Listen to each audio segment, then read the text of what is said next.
You just bought supplies for your business using your company debit card, and now you need to get it logged.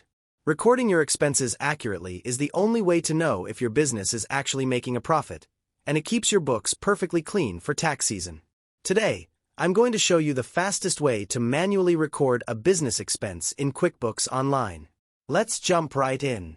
Head up to the top left corner of your dashboard and click that plus Create button. Look under the Vendors column and click on Expense. This opens up your main expense form. First, tell QuickBooks who you paid by selecting the vendor from the Payee dropdown at the top left. Next, take a look at the Payment Account field. After that, choose your payment method. These two are super important. You need to select exactly which bank account or credit card you use to make the purchase so your balances stay accurate. After that, just confirm the payment date matches the day you actually bought the items. Now, scroll down to the Category Detail section. This is where you tell QuickBooks what you bought so it shows up correctly on your profit and loss reports.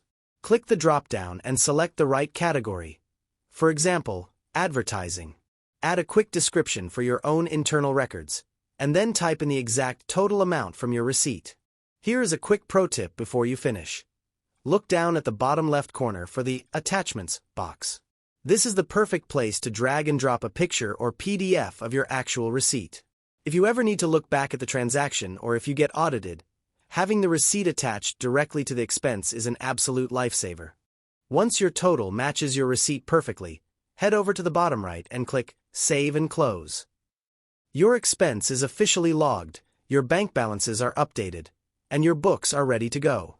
If this quick guide helped you out, drop a like, subscribe, and consider hitting that Joined button to support the channel. Thanks for watching, and I'll catch you in the next one.